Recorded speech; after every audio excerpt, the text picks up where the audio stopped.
मला फारसं कुणी बोलवत नाही, सन्मानित करीत नाही. मी संयोजकांचे त्यांचा आणि कोळवाडीला इथं आमचे बाळासाहेब जगदाळे पाटील हे कार्यकर्ते होते. इथं सवाशे मामा म्हणून एक कार्यकर्ते होते. इथं ॲडव्होकेट बाबासाहेब चुरमुले नावाचे एक शेतकरी संघटनेचे इथं कार्यकर्ते होते. विठ्ठल मंदिर तिथं ते विश्वस्त होते.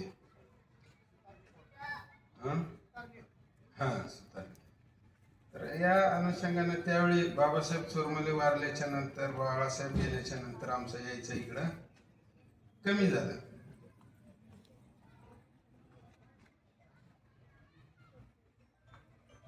आज आपण 78 वर्ष जवळजवळ देशाला स्वातंत्र्य झालं असं जर का मानलं 1947च्या नंतर, तर या 78 वर्षामध्ये आपण काय मिळविलं नेमकं? डॉक्टर बाबासाहेब आंबेडकरांनी ज्यावेळेस त्यांना हा प्रश्न पडला किंवा आपण हे काय म्हणून आपण हे काम करतोय, तर त्यावेळेस त्यांनी सांगितलं की अस्पृश्यता हा मानव जातीवरचा कलंक आहे आणि तो पुसण्यासाठी ते काम करतायत असं ते सर्वांना सांगितलं त्यांनी. आज जर का मला कोणी विचारलं किंवा तुम्ही शेतकरी संघटनेचं काम का करता, तर या देशावर जो शेतकरी आत्महत्यांचा कलंक लागलेला आहे, तर तो कलंक पुसण्यासाठी आम्ही हे काम चालू ठेवलेलं आहे.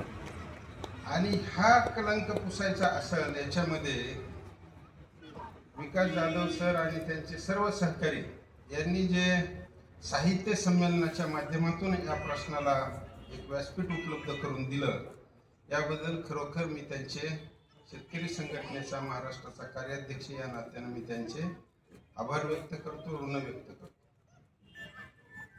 परिस्थिती दिवसेंदिवस कठीण होत चाललेली. सरकार काही आत्ताच या मोदीच्या काळात बदललंय असं नाही. केंद्रातलं सरकार 4-2 वेळा बदललं. मोरारजी देसाई पहिल्यांदा काँग्रेस विरोधी पंतप्रधान झाले. निवडणुका काँग्रेस विरोधी म्हणून झाल्या, पण मोरारजी देसाई कसे काय पंतप्रधान झाले? ते तर काँग्रेसवालेच होते आणि ते देशाचे पंतप्रधान झाले. त्याच्यानंतर व्ही.पी. सिंग पंतप्रधान झाले,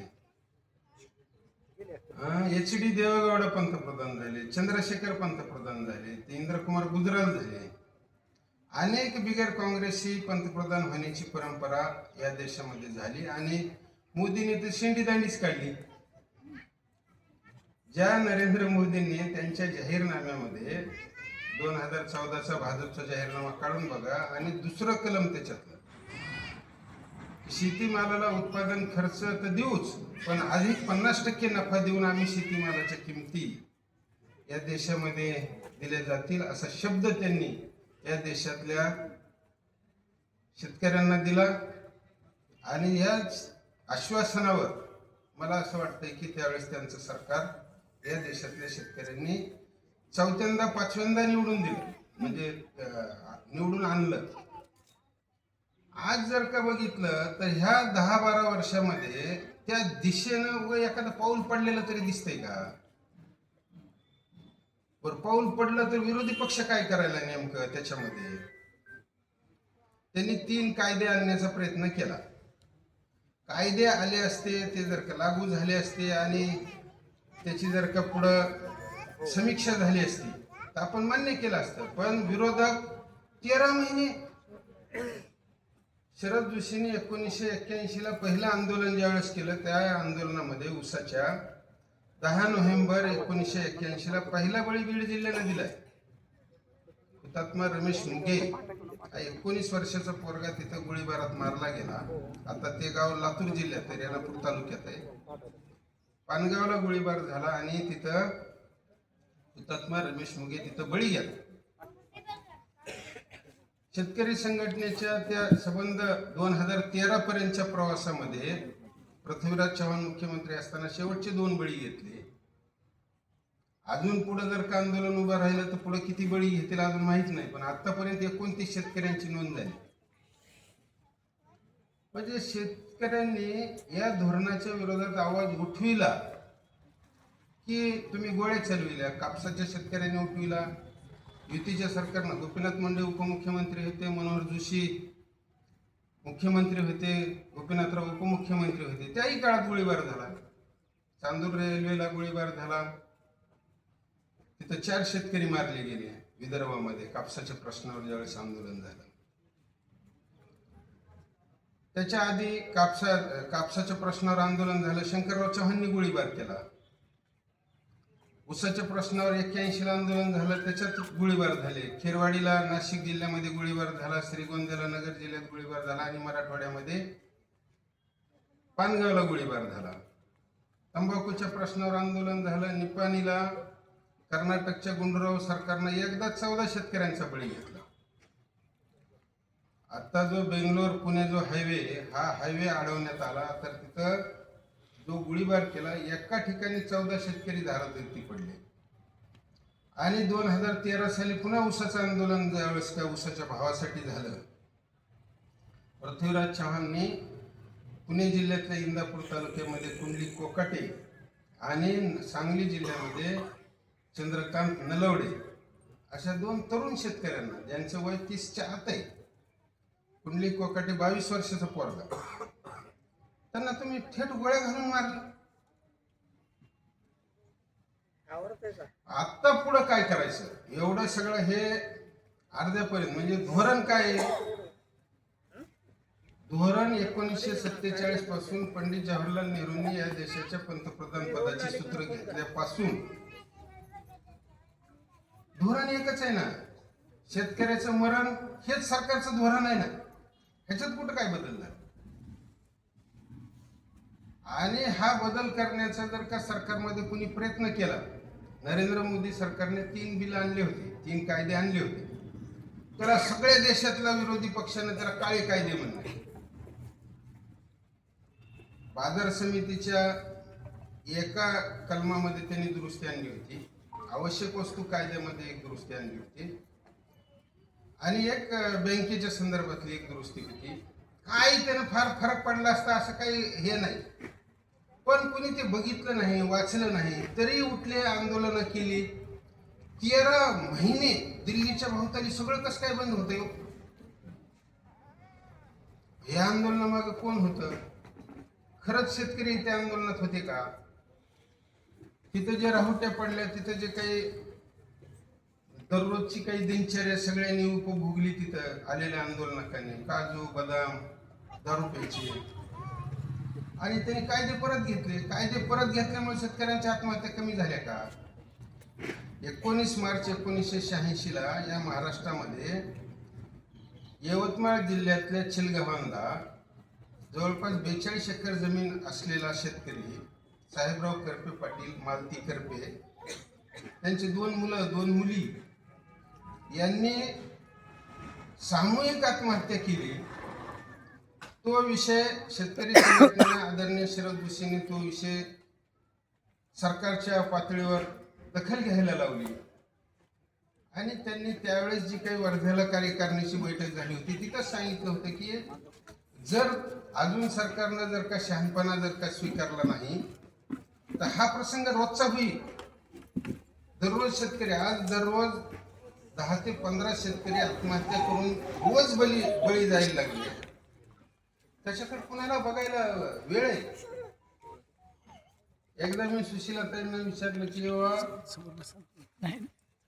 पेन्शन किती मिळते, त्यांनी मला उत्तर दिलं नाही, पण त्या म्हणल्या की आम्हाला लाज वाटते पैसे घेताना, एवढी आम्हाला पेन्शन द्यायला लागली. म्हणजे एका बाजूला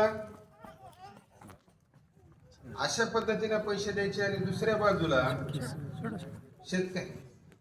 शेतकऱ्याला 6,000 रुपये वर्षाला केंद्र सरकारनं वाटप करून त्यालाही निंद करून ठेवायचं. आज बजेट मधले जर का पैसे बघितले तर निम्मे पैसे पगार आणि पेन्शनवर जायला लागले. कुठे योजना काय राहिले?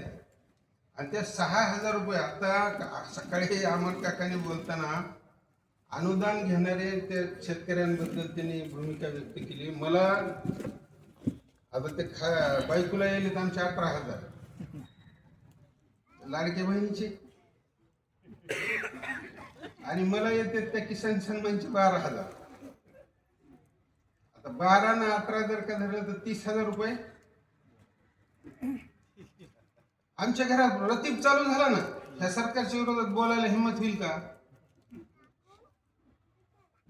ही जे नोकरीला 47 पासून जे काही लागलेले त्यांनी जे काही पगारी उचलायले, जे पेन्शन उचलायले, ते लोक कसं काय बोलतील ह्याच्या विरोधामध्ये? मी ठाले पाटलांचं पहिल्यांदा आज भाषण ऐकलं आणि स्पष्टपणे प्राचार्य लिहिले म्हणून म्हणायलो, मी धाडस करायलो किंवा एखाद्या वेळेस बिगर पगारीचं केलं असेल तर मला माहित नाही पेन्शन घेतात घेतात ना. पण हे जे काही पेन्शन घेऊन इतकं स्पष्टपणे बोलणारी माणसं आज आहेत. मी विकास जाधव यांचे मुद्दाम आभार मानेन या गोष्टीसाठी, किंवा त्यांनी इथं बोलविलं आम्हाला. निदान अशी बोलणारी माणसं, पेन्शन घेऊन बोलणारी माणसं अजून आहेत. आणि ही खरी पुढच्या काळामध्ये आपल्याला गरज लागणार आहे. परिस्थिती भयानक आहे आणि एकही क्षेत्र आता असं राहिलं नाही की ज्या क्षेत्रामध्ये ज्याचं नाव चांगल्या पद्धतीने घ्यावं असं आता कोणतंही क्षेत्र राहिलेलं नाही. जिथं जाईल तिथं उकंडाच उकरायचं काम. जेवढा उकरी जाईल तेवढा कमीच आहे. अख्ख्या भ्रष्टाचाराच्या कोणी सांगते काल परवापर्यंत की काल ते आता एक नवीन आपल्याकडे कारखानदार आले बोत्रे पाटील. 5 वर्षामध्ये 18 साखर कारखाने घेतले होते माणसाने. काय त्याच्या हाताला लागले काहीच कळलं. ह्याचा अर्थ असा आहे की त्या कारखानदारीत किती पैसे आहेत हे लक्षात घ्या. एवढे जर का त्या बोत्रेनं 4-5 वर्षात एवढे जर का कारखाने, 18 कारखाने, त्याच्या मागे निश्चितपणे देवेंद्र फडणवीस ही गोष्ट खरी, पण सांगायचं कोणी लोकांनी? त्याच्या माग हे बोत्रे पाटलाच्या माग देवेंद्र फडणवीसची ताकद आहे हे सांगायचं कोणी?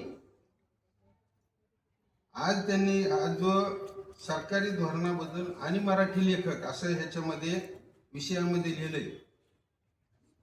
शेतीचे प्रश्न सगळ्याला माहिती आहेत, मी काही त्याची पुन्हा उजळणी करीत नाही. सरकारी धोरण काय आहे ते माझ्या आधी जे सर बोलले, गणेश सर, त्यांनी स्पष्टपणे सांगितलं की धोरणाबद्दल आता सगळ्यांना माहीत झालंय.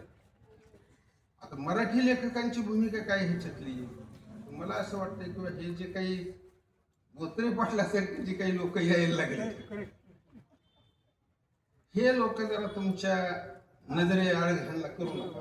हे जरा सगळ्याच्या समोर राहू द्या, ऐरणीवर घ्या जरा. आता ह्यांनी जर काही एवढे 4-5 वर्षामध्ये जर 18 कारखाने हे घेत असेल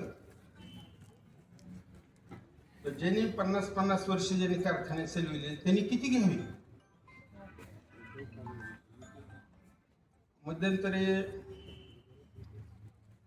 अमेरिकेमध्ये आमच्या नॅचरल शुगरचे चेअरमन बीबी ठोंबरेंनी दक्षिण आफ्रिकेमध्ये काही जमीन घेतली म्हणून आमच्याकडे चर्चा झाली. आता 20-25 वर्ष झालं कारखाना चालवायला तरी नाही घ्यायसारखं काही नाहीच की. कारण आता मी त्याच्यातला चळवळीतला कार्यकर्ता म्हणून सांगतो, ऊसामध्ये इतके पैसे शिल्लक राहते ते जर का तुम्ही भुस्सा जे निघते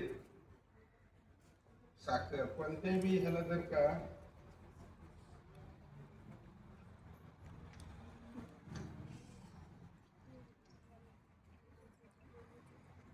कोणत्याही कारखान्यामध्ये जर का ऊस घातला तर 3 गोष्टी निघतात. एक आहे साखर, दुसरं आहे मळी आणि तिसरं आहे बगॅस. बगॅसला किती पैसे मिळाले आता मिळाले? तुम्ही जर का त्या इटभट्टीवाले आजूबाजूला असतात बघा, इटभट्टीवाल्याकडे जाऊन विचारा किंवा बगॅस काय भाव आहे, कारण ते कोळसा आणि भुसकट वापरत आहेत ते. आता मी विचारलं काल परवा तर 6,000 रुपये टन आहे. आता भुसकट जर का 6,000 रुपये टन असेल आणि ऊसाचे आंदोलन जे चालू आहेत आता मराठवाड्यामध्ये सध्या यावर्षी ऊसाचं आंदोलन जोरात चालू आहे. ते काही त्यांना आंदोलन करायचे ज्यावेळेस शेतकरी ठरविते त्यावेळेस काही नेतृत्वाची गरज पडत नाही त्यांना. आम्हीच गेलो त्यांना नेतृत्व केलं असं पण नाही. आपल्या बीड जिल्ह्यामध्ये आंदोलन झालं, अर्जुन पाखरे वेगवेगळ्या संघटनेचे लोक त्याच्यामध्ये उतरले आणि त्यांनी ऊसाचा भाव किती मागितला. माजलगावला एक पहिली बैठक झाली आणि त्या बैठकीला मला त्यांनी निमंत्रित केलं आणि त्या बैठकीला गेल्याच्या नंतर तिथं ज्यावेळेस का चर्चा सुरू झाली किंवा किती पैसे मागावे, तर मी म्हणलो उत्पादन खर्च जे काही वाढलेला आहे ह्याच्यानुसार तुम्ही 7,000च्या वर पैसे मागायला पाहिजे. टनाला 7,000च्या वर पैसे मागायला पाहिजेत. बरं त्याचं मी म्हणलं तुम्ही मला स्पष्टीकरण देतो की हे पैसे इतके मिळतेत का नाही. त्याचे साखर, बगॅस, मळी ह्या 3 गोष्टी जरी धरल्या तरी साखरेचे आपल्याकडं दाखवीत काही बी असले ते 9%, 8% साखर, तरी म्हणलं 12-13% म्हणजे एका टनातून 130 किलोपर्यंत साखर निघती. मळी 40 किलो 45 किलो जरी हे सांगत असले तरी मळीचे जे रेक्टिफाईड स्पिरिट करते त्याची जी दारू तयार करते 27 लिटर दारू तयार होते आणि त्याच्यावर टॅक्स जे सरकार घेते बगॅससह, बगॅस, मळी आणि ह्याच्यावर 4,200 रुपये म्हणलं नुसता टॅक्स घेतंय सरकार. एवढा टॅक्स त्याच्या ऊसावर घेतला जातोय. मळीला आत्ता जे काही खर्च आहे, कृष्णा साखर कारखान्याचा अहवाल आहे म्हणलं किंवा दर 10 वर्षाला त्यांनी 1960ला पहिला कारखाना उभा केला आणि 1960ला जर का तिथं 50 रुपये टन भाव होता तर दर 10 वर्षाला दुप्पट भाव झालेला आहे म्हणलं. त्यांच्या अहवालामध्ये हे नमूद केलेलं आहे त्यांनी. आणि हे जर का बघितलं तर आजच्या काळाला 2010ला FRPचा कायदा व SMP चा कायदा बदलून FRPचा कायदा ज्यावेळेस करायचा होता तोपर्यंत ही 2010 सालापर्यंत दरवर्षी दुप्पट होण्याचा रेशिओ ही कायम आहे. आता जर का 2020 आणि 2025 जर का धरलं तरी 7,500 रुपये होते म्हणून मी त्यांना समजून सांगितलं. त्यांना सगळ्याला पटलं. ते म्हणले हे शेतकरी लय जास्त झालं ना. मग आम्ही जे काही कार्यकर्ते तिथे बसलो होतो तेच काय म्हणायला लागले, हे लय जास्त झालं म्हणले. 7,500 कुठं म्हणले काय. अरे मी म्हणलं काही नाही. हे जर का तुम्ही 1980ची आपली भाव तुलना जर का बघितली शेतकरी संघटनेच्या सुरुवातीला तर 3 टन ऊस विकला तरी 1 तोळा सोनं येत होतं म्हणलं. आता सोन्याचे भाव काय आहेत, 1.25 लाख रुपये जर का सोन्याचा 1 तोळ्याचा भाव असेल तर त्याचे 3 भाग करा म्हणलं. 40,000 रुपये टन भाव व्हायला पाहिजे म्हणलं. आता आपण तर 7.5 वरच चर्चा करावी. 1 क्विंटल कापूस विकला तर त्यावेळेस 1 तोळा सोनं येत होतं म्हणलं. सोन्याचा भाव 1.25 लाख रुपये क्विंटल व्हायला पाहिजे म्हणलं. बाजरी, ज्वारी, बाजरी, मका हे जर का भरड धान्य 5 क्विंटल विकलं तर 1 तोळा सोनं येत होतं. आणि डाळवर्गीय ज्वारी, आपलं उडीद, मूग, तूर आणि तेलवर्गीय भुईमूग, करडी असं जर का विकलं तर 2 क्विंटलला 1 तोळा सोनं येत होतं. ही जर का भाव पातळी बघितली, आज जे काही शेतकऱ्याच्या आत्महत्यात कारण दुसरे उडकायलेत लोक. हे जी काही प्राइस पॅरिटीनं जे काही भाव वाढायला पाहिजे होते, नैसर्गिक दृष्ट्या जसे भाव वाढत गेले तसे जर का वाढू दिले असते तर तेवढे पैसे मिळतेत ना. आज बी 1 क्विंटल कापूस जर का कुठल्या बी चारकामध्ये जर का घातला 35 किलो रुई सरकी निघती, रुई निघती आणि 65 किलो सरकी निघती. 65 किलोचं 18 किलो तेल निघतंय, बाकीची 54 किलो पेंड निघती, 50 किलो पेंड निघती. जरा त्या 35 किलोचे वेब वार पाशे धागे तयार होते. त्या धाग्याचा 120 मीटर कपडा तयार होतोय. आणि प्युअर कॉटनचा कपडा आता बाजारात गेलेच नंतर काय भाव आहे. प्युअर कॉटन 300-400 रुपये 500 रुपये मीटर नाही. प्युअर कॉटन जर का घेतलं तर 5,000 रुपये 7,000 रुपये मीटर आहे. 120 मीटरचे पैसे किती झाले, 5,000 न धरले तरी 12 पंचे 120 मीटर आणि 5,000ला 1 मीटर. म्हणजे 60 पैसे किती झाले ते? चालेल. पण हे अशक्य गोष्ट नाही. हे गोष्टी आहेत, व्यवहारातल्या गोष्टी त्या. पण ह्याचा कुणी विचारच करायला तयार नाही. कुणी ह्या दृष्टिकोनातून मांडायला तयार नाही. आता जर का तुम्ही 42 रुपये नुसता टॅक्स घेता का कोणत्याही साखर कारखान्यामध्ये ऊस गेला तर 42 रुपये टॅक्स सरकारला. बगेसला 5-5.5 रुपये मिळायला लागले तर ऊसाला तुम्ही 2.5 आणि 3,000 रुपये देता. लाज तरी कशा वाटत नाही तुम्हाला? हे जोपर्यंत का हे तुलनात्मक दृष्ट्या बरोबर होणार नाही तोपर्यंत हे जी काही 10-12 हजार रुपये किसान सन्मानवर द्या, 18,000 रुपये बहिणीला द्या, अशा योजना आता मोठ्या प्रमाणावर येणार आहे. कारण आपण बघितलं महाराष्ट्राची निवडणूक झाली त्यावेळेस 1,500 हाणली. बाहेरनी 1,500 पैसे दिले लाडक्या बहिणीचे. तेवढ्यावर ते निवडणूक जिंकून काढली ना. आणि नितीश कुमारची बार तिकडे झाली त्यावेळेस निवडणूक 10,000 हाणली. बरं, आतापर्यंत हे पोलिसाच्या हातानं कुणाच्या हातानं काँग्रेसवाले पैसे वाटीत होते. हे काही नवीन गोष्ट नाही. पैसे वाटीतच होते. शंकरराव चव्हाण मुख्यमंत्री असताना जी निवडणूक झाली, प्रकाश आंबेडकरांना आम्ही शेतकरी संघटनेचा उमेदवार म्हणून नांदेडमध्ये पोटनिवडणुकीला उभा होतो. त्या निवडणुकीमध्ये सुद्धा अशोक चव्हाण खासदार झाले त्यावेळेस तिथं पैसे वाटले ना. तर आमचे नातेवाईक तिथं DYSP होते. त्यांनी सांगितलं की पोलिसांनी दुसरं कामच नव्हतं, 100 रुपयांनी पैसे वाटायचे होते गावाला. 1986 ची गोष्ट आहे. 86-87ला ज्यावेळेस अशोक चव्हाणांची जी पहिल्यांदा ते खासदार झाले त्यावेळेसची निवडणूक आहे नाही. ही निवडणुकीमध्ये पैसे वाटपाची प्रथा त्याही वेळेस होती, आजही आहे. पण ह्याच्यामध्ये जर बदल आपल्याला जर का करायचा असेल काही तर धोरण म्हणून काहीतरी बदल करावा लागेल. आता अमर काकाने शेतकरी विरोधी कायदे बदलले पाहिजे, त्याची भूमिका पुष्कळदा गेली 10 वर्ष ते जीवाचं रान करून ते फिरायला लागले. नवीन विचार मांडण्याचा त्यांचा प्रयत्न चाललेला आहे. नवीन ह्याच्यामध्ये लेखकांची भूमिका ह्याच्यामध्ये जास्त आहे. आतापर्यंत जेवढी काही भूमिका मांडली ही काही कमी मांडलेली नाही. अति बिनस्त मांडलं तर आम्ही काय केलं असतं. एवढ्या ह्याच्यामध्ये आत्ताच्या ह्याच्यात ती बी जर का त्यांनी नसती मांडली तर एकटे शरद जोशींचे 13-14 पुस्तकं, अमर काकांनी काही 5-10 पुस्तकं लिहिले, अजून आसाराम लोमटेचा उल्लेख निघाला, कवी इंद्रजित भालेरावनं काही लिहिलं, दासू वैद्यनं काही लिहिलं, असे रार बोराडे सर आहेत. 25 लेखक असतील महाराष्ट्रात, सगळे नावं जर घेतले तर. भास्कर बडे आहेत काही लिहिणारे. असे लिहिणारे लोकांनी आतापर्यंत जे लिहिलंय त्याच्यामुळे तरी इथपर्यंत चर्चा. रोज 14-15 लोक मरायलेत तरी इथपर्यंत आहे. अजून किती मेल्याच्या नंतर बाबा तुम्ही आमच्याकडे बघणार आहे. मला इथं लेखकांना विचारायचंय किंवा आम्ही मरतच राहायचं तुम्ही अशी वाट बघणार आहेत का? देशाला शेतकरी आत्महत्येचा कलंक लागलाय त्याच्याकडे तरी बघा ना. आणि हे अधिक टोकदार कसं होईल आणि हा प्रश्न देशाचा प्रश्न आहे म्हणून कधी उभा करता येईल, ही जबाबदारी मला वाटतंय की लेखकांची.